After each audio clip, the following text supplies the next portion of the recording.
নমস্কার বন্ধুরা, education culture YouTube চ্যানেলে তোমাদের প্রত্যেককে স্বাগতম।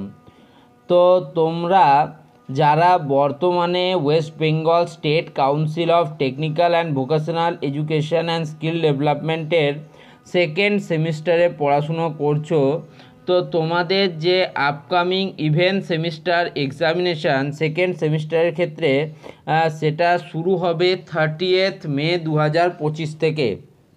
আজ হচ্ছে 28 মে 2025, অর্থাৎ 30 তারিখ থেকে তোমাদের এক্সাম শুরু হবে।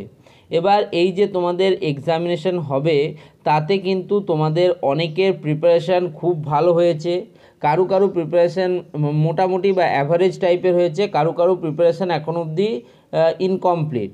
তো যে সমস্ত স্টুডেন্টরা কি করবে যাতে তোমরা তোমাদের এক্সামিনেশনে ভালো স্কোর করতে পারো এবং তোমাদের ব্যাকলগ বা সাপ্লি না লাগে, তো তার জন্য অবশ্যই আমি একটা সিরিজ লঞ্চ করেছি যেখানে আমি তোমাদের সেকেন্ড সেমিস্টারের যে সাবজেক্টগুলি রয়েছে, যেমন applied physics 2, mathematics 2, fundamentals of electrical and electronics engineering, engineering mechanics, এবং তার সাথেই ইম্পর্টেন্টলি আরও একটি subject introduction to IT system, তার কিন্তু পার্ট বাই পার্ট আকারে সাজেশান ভিডিও আপলোড করছি আমার এই চ্যানেল থেকে। অলরেডি কিন্তু দুটো পার্ট বেরিয়ে গিয়েছে অ্যাপ্লাইড ফিজিক্স 2 এর। আজকে আমরা অ্যাপ্লাইড ফিজিক্স 2 এর থার্ড পার্ট নিয়ে আলোচনা করছি। দেখো, তোমাদের যদি কোশ্চেন পেপারটা একটু ফলো করো তাহলে তোমাদের 2 মার্কস করে 10টা এমসিকিউ টোটাল সলভ করতে হয়, 15টা আসে, যার মধ্যে কিন্তু 20 মার্কস থাকে, এবং তোমাদের 8 নম্বরের 5টা প্রশ্ন সলভ করতে হবে যেটাতে 40 মার্কস থাকবে। অর্থাৎ টোটাল তোমাদের 60 মার্কসের যে এক্সটার্নাল থিওরিটিক্যাল এক্সামিনেশন হবে তার মার্কস হচ্ছে 60 মার্কস। এই 60 মার্কসের মধ্যে 40 মার্কস অর্থাৎ প্রায় বেশিরভাগটাই কিন্তু লং কোশ্চেন বা লং ফর্ম কোশ্চেন আকারে আসে।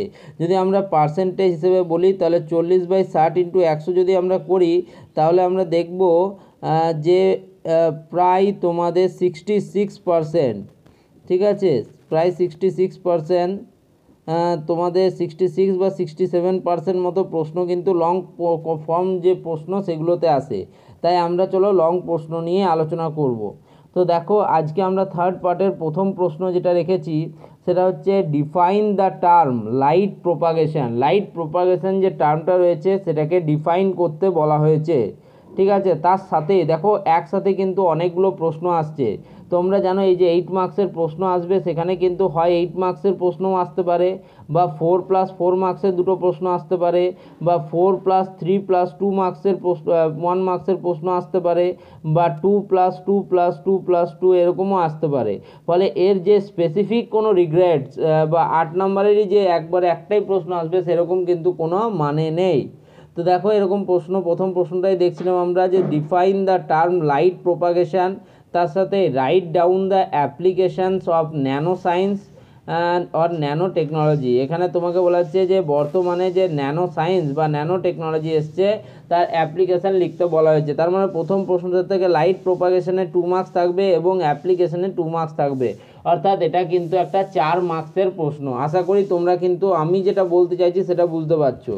ওকে, নেক্সট দ্বিতীয় প্রশ্ন। দেখো অলরেডি কিন্তু আরও ইম্পর্টেন্ট প্রশ্নগুলো পার্ট 1 এবং পার্ট 2তে আলোচনা করে দিয়েছি, এটি থার্ড পার্ট। ওকে, 2 নম্বর প্রশ্ন দেখো, draw the energy level diagram of helium neon HENE helium nickel laser and write down its characteristics. তোমাদের HENE এর লেজার যেটা রয়েছে তার এনার্জি লেভেল ডায়াগ্রাম আঁকতে বলা হতে পারে, এবং তার ক্যারেক্টারিস্টিক্স কী রয়েছে, চরিত্র গঠন কী রয়েছে, ঠিক আছে, বৈশিষ্ট্য কী রয়েছে সেটা কিন্তু লিখতে দিতে পারে। এটা কিন্তু একটা ইম্পর্টেন্ট প্রশ্ন। তবে এই যে দুটো প্রশ্ন বললাম এই দুটো প্রশ্নের পরীক্ষায় আসার সম্ভাবনা কিন্তু কিছুটা কম। তবে বর্তমান সময়ে কিন্তু মানে যে থিওরি পোর্শন হিসেবে এই প্রশ্নগুলো কিন্তু কখনো কখনো চলে আসছে, তাই তোমাদের আমি দিয়েছি এটি সাজেশন আকারে।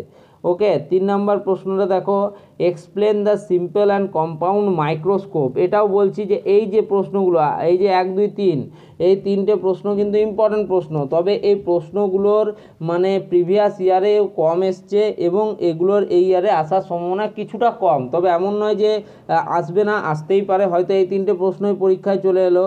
তো সেই জন্য তোমাদেরকে কিন্তু প্রিপারেশনে কোনো খামতি করলে চলবে না, প্রত্যেকটা প্রশ্নের সলিউশন কিন্তু তোমাদেরকে করতে হবে। আর আমি তোমাদের আগেই বলেছি, যদি তোমরা এই যে ভিডিওগুলো আমি পাবলিশ করছি এই ভিডিওগুলোতে 1K প্লাস ভিউ দিতে পারো, তাহলে কিন্তু আমি তোমাদের জন্য এই প্রশ্নগুলোর একবারে ডিটেলড সলিউশন, এর আগে নিউমেরিক্যালও করেছি, তো তার কিন্তু ডিটেলড সলিউশন কিন্তু আমি দিয়ে দেবো, অন্যথায় কিন্তু দেওয়া মুশকিল হবে বা দেবো না। নেক্সট 4 নম্বর প্রশ্ন দেখো কি বলা হচ্ছে, right down the advantages and disadvantages of solar sell. তো এটা কিন্তু একটা মোস্ট ইম্পর্ট্যান্ট প্রশ্ন। সোলার সেল তোমরা বর্তমান সময়ে জানো যে পুনর্নবীকরণযোগ্য শক্তি বা রিনিউয়েবল এনার্জি সোর্সের কিন্তু চাহিদা যথেষ্ট পরিমাণে বেড়েছে। আজকে উইন্ড এনার্জি, আজকের দিনে দাঁড়িয়ে wind energy, solar energy, geothermal energy, ocean tidal energy, ঠিক আছে, এই যে এনার্জি সিস্টেমগুলো, বায়োগ্যাস এনার্জি, এর কিন্তু বিস্তার অনেক বাড়ছে। শুধুমাত্র পশ্চিমবঙ্গ, ওয়েস্ট বেঙ্গল বলে নয়, ইন্ডিয়া বলে নয়, বিশ্বব্যাপী বা ইন্টারন্যাশনাল মার্কেটেও কিন্তু এই রিনিউয়েবল এনার্জি সোর্সের কিন্তু চাহিদা বাড়ছে। এবং এর ফলেই কিন্তু কি হচ্ছে, এই জিনিসগুলো নিয়ে প্রশ্ন মানুষের মনে তৈরি হচ্ছে এবং এখান থেকে উদ্ভব হচ্ছে এই সমস্ত প্রশ্নের যেগুলো কিন্তু তোমাদের পরীক্ষায় আসতে পারে। এই প্রশ্নটা কিন্তু খুব ইম্পর্টেন্ট, তোমরা করে নেবে।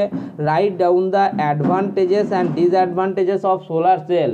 অ্যাডভান্টেজের জন্য হয়তো দিল ধরো 3 মার্কস, ঠিক আছে, এবং ডিসঅ্যাডভান্টেজের জন্য দিল 3 মার্কস, অর্থাৎ টোটাল কিন্তু 6 মার্কসের এটা একটা প্রশ্ন হয়ে গেল। এরকম প্রশ্ন কিন্তু পরীক্ষায় আসে, ওই জন্যই আমি দিয়েছি এবং এই প্রশ্নটা কিন্তু এবার আসার একটা সম্ভাবনাও দেখা যাচ্ছে। নেক্সট 5 নম্বর প্রশ্ন, যে প্রশ্নটা নিয়ে কথা বলতেই হবে সেটা হচ্ছে, এটা কিন্তু পরীক্ষায় আসতে পারে। কি বলা হচ্ছে, define the coefficient of absorption of sound. মানে অ্যাবজর্পশন অফ সাউন্ড, সাউন্ডটাকে অ্যাবজর্ব করার জন্য যে কোঅফিশিয়েন্ট, সেই কোঅফিশিয়েন্টসের ডেফিনেশান দিতে বলা হয়েছে, অর্থাৎ ডেফিনেশান বলা হয়েছে কোঅফিশিয়েন্ট অফ অ্যাবজর্পশন অফ সাউন্ডের। নেক্সট দেখো তার সাথেই একটা প্রশ্ন দিয়েছে, write down the method to control reverberation time. ঠিক আছে, রিভারবেশন টাইম কন্ট্রোলের জন্য কি কি মেথড আছে সেটা কিন্তু বলা হয়েছে। দেখো এই প্রশ্নটা যেমন এই লাস্টের দুটো যে প্রশ্নগুলো করলাম আমরা, এই প্রশ্ন দুটো আসার সম্ভাবনা আছে, মানে কিছুটা হলেও এর সম্ভাবনা রয়েছে। 4 নম্বরটা তো পুরোপুরি আছে এবং 5 নম্বরটা কিছুটা সম্ভাবনা রয়েছে, তবে উপরের 3টে আমি প্রথমেই বলে রাখছি যে উপরের 3টে প্রশ্নের আসার সম্ভাবনা কিছুটা হলেও কিন্তু কম।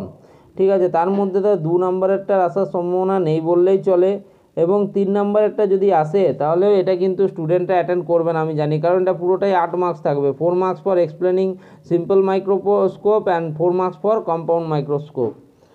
তো তাই জন্য এই প্রশ্নটা জানি যে বেশিরভাগ স্টুডেন্টই অ্যাটেন্ড করবে না, এলেও নিউমেরিক দিলে সেটাই করার চেষ্টা করবে যদি সহজ নিউমেরিক আসে।